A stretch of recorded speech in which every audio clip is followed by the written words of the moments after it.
Patrick, bonjour. Bonjour. Alors, vous venez de sortir un papier qui s'intitule « Que se passe-t-il quand il n'y a plus d'actifs sans risque ?» Mais tout d'abord, est-ce qu'il n'y a plus d'actifs sans risque?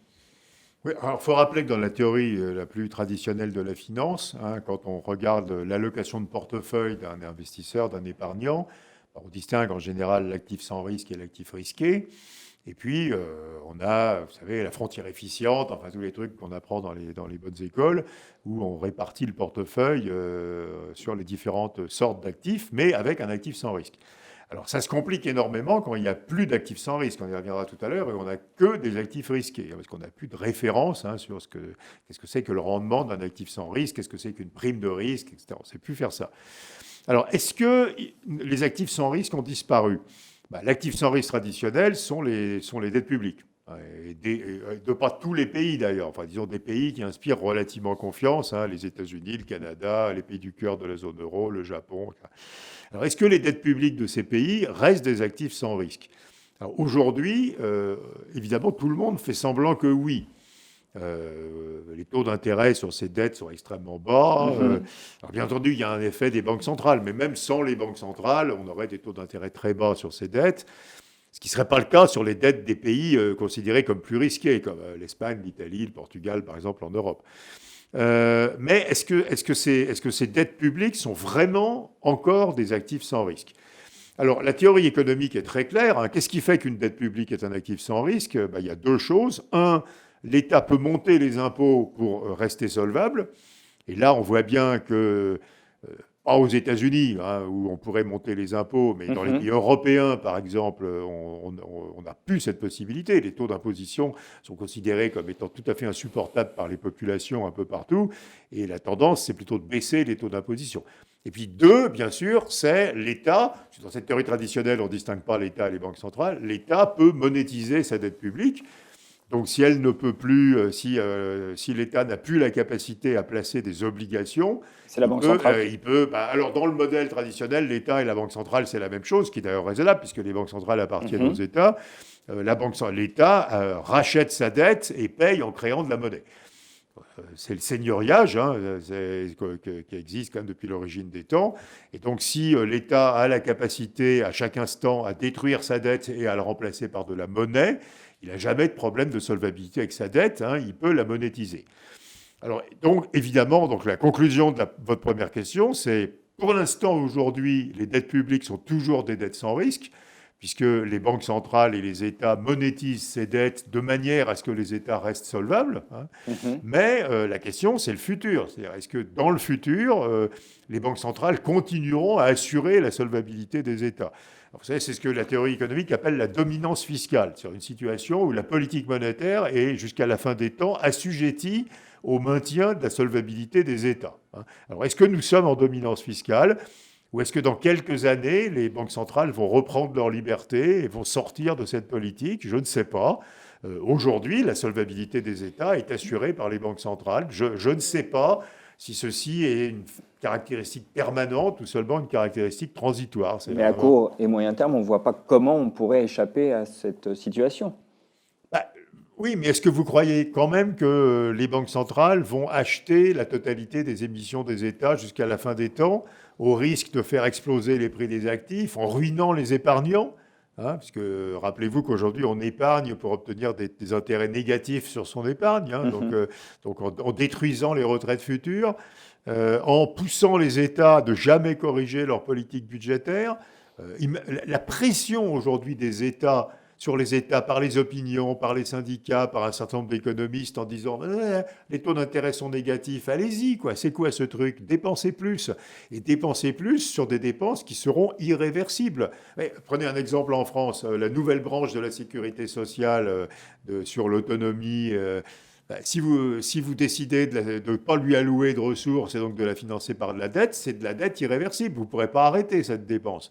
Quand vous augmentez les salaires de la fonction publique, dans certains cas, c'est parfaitement justifié, mais c'est des dépenses irréversibles que vous financez aujourd'hui par la dette. Donc, est-ce que vous croyez que les banques centrales vont mettre la main dans cette situation où, jusqu'à la fin des temps, elles vont accepter qu'on ruine les épargnants, que les prix de l'immobilier aillent jusqu'au ciel et que les États ne réduisent jamais leur Et déficit là, public. vous posez d'une certaine façon la question de leur indépendance. Je ne suis pas certain que les banques centrales soient aujourd'hui indépendantes. Ben, elles ne sont pas indépendantes, mais la question est de savoir si elles n'auront pas envie de reprendre leur indépendance à un certain moment. Peut-être d'ailleurs sous la pression institutionnelle, c'est surtout vrai pour la BCE. La Réserve fédérale manifeste dans ses déclarations qu'elle est passée à l'objectif de réduction du chômage, de réduction des inégalités. Donc elle est devenue un des morceaux de l'appareil d'État, quoi. Elle n'est plus indépendante, elle le dit. Bon. La BCE, elle a quand même des contraintes institutionnelles fortes, hein. Il y a la Cour de Karlsruhe, il y a les traités européens. Est-ce que la BCE peut renoncer jusqu'à la fin des temps à être indépendante? En gros, les arrêts de la Cour de Karlsruhe, de la Cour européenne de justice, nous disent que la BCE peut renoncer à être indépendante pour une période limitée de temps. Ça revient à peu près à ça. Mais est-ce qu'elle pourrait décider qu'elle est définitivement plus indépendante? Moi, je ne crois pas. Et donc, à un certain moment, les contraintes de solvabilité des États vont réapparaître. Alors, c'est peut-être très tard, c'est peut-être 2023, 2024, que sais-je. Mais je ne crois pas qu'on ait définitivement débarrassé des contraintes de solvabilité des États. Et si c'est vrai, si j'ai raison, et si les banques centrales reviennent à une politique plus conventionnelle dans quelques années, alors ces dettes publiques, pas celles qui sont émises aujourd'hui, mais celles qui pas celles qui aujourd'hui, je m'exprime mal, pas celles qui sont aujourd'hui détenues par les banques centrales, parce qu'elles ne seront pas revendues, mais toutes les autres vont redevenir des actifs risqués. Hein. Et donc, ça pose bien la question du risque qu'une très large partie, puisqu'en gros, les 3/4 des dettes publiques sont détenues par des investisseurs normaux et 1/4 par les banques centrales, ça sera peut-être un tiers à la fin de cette crise, qu'une très grande partie des dettes publiques redeviennent un actif risqué dans quelques années. Oui, ça, c'est l'idée en fait intéressante de ce que vous dites là, si vous permettez, c'est qu'en effet, on a peut-être une appréhension trop monolithique de la dette des États. Et il faut vraiment opérer le distinguo entre la dette détenue par les banques centrales et le reste. Oui, bien sûr. De toute façon, pour expliquer ça simplement, la Banque centrale appartient à l'État. Alors, les banques centrales reversent leurs profits aux États. Hein. L'indépendance, ça n'a rien à voir avec ça. L'indépendance, c'est juste que si elles montent les taux d'intérêt, elles n'ont pas à demander l'autorisation au ministère des Finances. Mais ce sont des dans le monde de l'entreprise, on dirait que ce sont des filiales à 100% des États. Donc on doit regarder le bilan consolidé de l'État et de la Banque centrale. Dans le bilan consolidé de l'État et de la Banque centrale, n'apparaît comme dette que la partie de la dette publique qui n'est pas détenue par la Banque centrale. Et cette partie-là, aujourd'hui, elle est considérée comme non risquée. En France, ça fait à peu près 85% du PIB, hein, donc le reste sera détenu essentiellement par la Banque de France, d'ailleurs, hein, pour le compte de la BCE. Et je crains que dans 2 ans, 3 ans, cette partie-là, non détenue par la Banque centrale, soit à nouveau perçue comme étant risquée. Alors, si justement, il n'y a plus d'actifs sans risque, et que tous les actifs sont risqués, et notamment la dette étatique, que vont faire les épargnants? Est-ce qu'ils vont se mettre à essayer de fuir la monnaie de façon non conventionnelle, en se tournant par exemple vers les monnaies privées ou vers l'or? Alors il y a 2 possibilités. Si les dettes publiques sont risquées, comme en plus elles ne rapportent rien, il peut y avoir une très grosse rotation des portefeuilles avec des ventes d'obligations et des achats d'actions, d'immobilier, de private equity, etc. Donc la première réaction, c'est une très grosse transformation des allocations d'actifs vers les actifs risqués qui au moins ont la vertu de rémunérer le risque, quoi. Parce que les dettes publiques seraient, alors à nouveau c'est pas aujourd'hui, mais seraient donc dans quelques années des actifs risqués qui en plus rémunèrent mal le risque. Donc première réaction, tant qu'à faire de prendre du risque, autant prendre du risque. Donc j'achète du high yield, des actions, du private equity, des choses qui payent. Des choses qui payent. Deuxième réaction, je recherche un actif sans risque de substitution.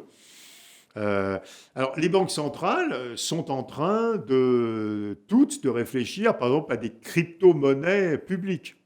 On a déjà du crypto-renminbi en Chine, on va avoir du crypto-euro probablement à un certain moment.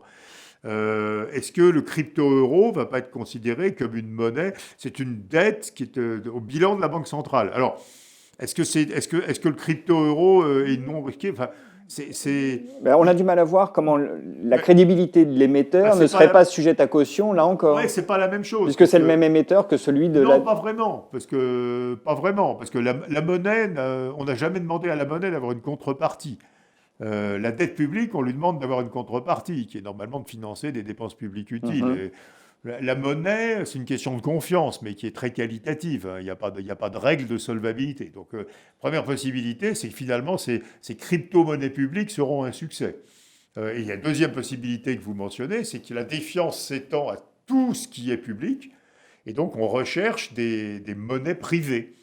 Donc c'est des crypto-monnaies privées, c'est l'or, c'est la Libra si un jour Facebook arrive à faire quelque chose, ça a l'air compliqué. Et évidemment, pourquoi d'ailleurs est-ce que Facebook n'arrive pas à le faire? C'est que les banques centrales ont vu le danger en se disant mais ça peut marcher.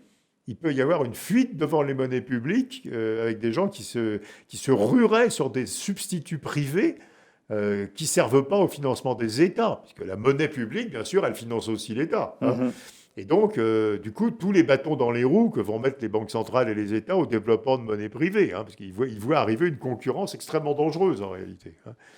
Et en attendant, bah, c'est un peu du bricolage, quoi, je veux dire. Hein, c'est un peu d'or, mais bon, l'or, vous voyez, c'est pas allé très loin. Hein. On voyait qu'on a buté sur $2000, puis ça s'est un peu retassé.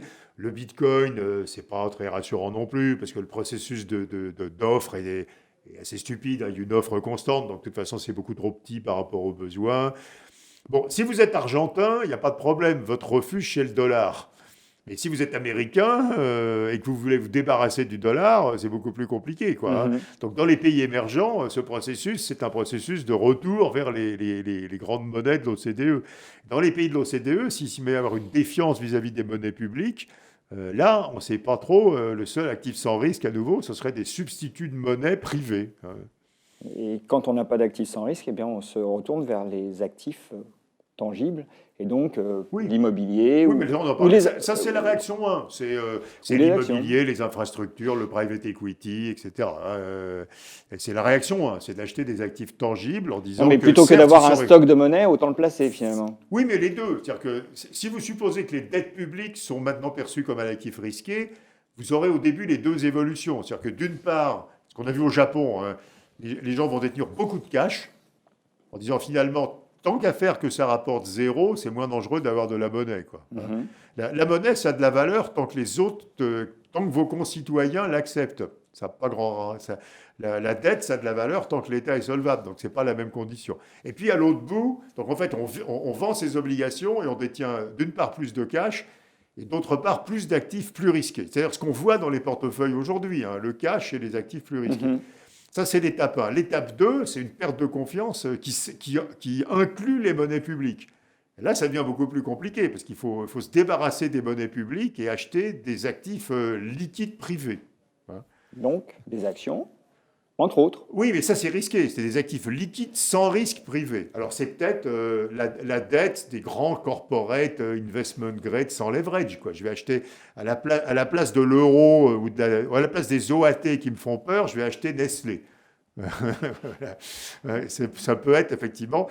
On peut décider que d'autres classes d'actifs deviennent sans risque. Quoi, en tout cas, moins risquées. En tout cas, que c'est le meilleur substitut à la dette publique dont je ne considère plus qu'elle me protège contre le risque suffisamment. Bon, en tout cas, ce que vous êtes en train de nous dire, c'est qu'on va être confronté à une période assez houleuse pour les épargnants et qu'ils devront s'adapter à un univers particulièrement mouvant. Je pense que le premier choc, ce sera le vaccin contre la Covid. Tant qu'il y a le vaccin, on est dans un monde d'aversion au risque forte. Tout le monde est content d'avoir des dépôts en banque énormes. Tant qu'il n'y a pas le vaccin. Tant qu'il n'y a pas le vaccin. Le jour où il y a le vaccin, où on nous annonce de façon certaine un vaccin, l'aversion au risque va brutalement baisser et toutes les détentions monétaires qui sont aujourd'hui énormes vont être considérées comme excessives. Donc l'acte 1 de toute cette évolution qu'on vient d'évoquer, ça va être l'utilisation de l'excès de monnaie pour acheter des actifs plus risqués.